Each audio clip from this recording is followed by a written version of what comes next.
Assalamu alaikum students. Today we will be continuing with the topic of the universe. Let's get started. Our first heading is moons and natural satellites. In this heading it states about the moon of every planet, in which our Earth is having 1, Mars is with 2, and the Saturn is having more than 50 moons. We can see only the brighter side of the moon because it takes the same time to revolve around the Earth as well as on its own axis, that is 27.25 days.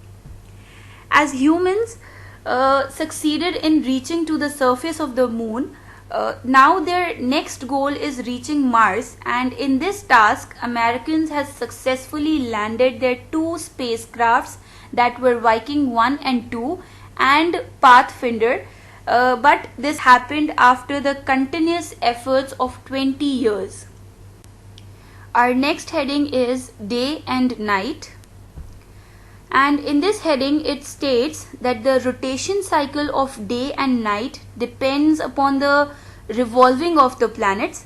The longer the time a planet requires to revolve around the sun, the longer the day will be. Let's move on to the heading of comets, shooting stars and meteorites.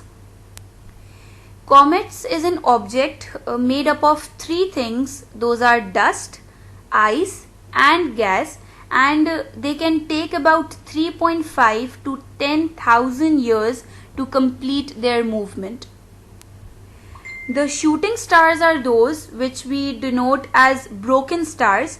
They usually never lands on the surface of the Earth, but it is believed that rarely these stars had landed on the Earth in the past and caused a lot of damage. Our last heading of the chapter is gravity and centrifugal force. This heading is explaining the difference between gravity and centrifugal force, as they both are the opposites of each other. Gravity pulls everything while the centrifugal force pushes everything, and both these forces acts in a balancing way. In the space there is no gravity, that is why scientists float in the air, while because of the gravitational pull, humans on Earth are able to walk. That's all for today, and our chapter is completed here, but do read the chapter once or twice for the better understanding. Inshallah, we will start the next chapter in the next part. Allah Hafiz.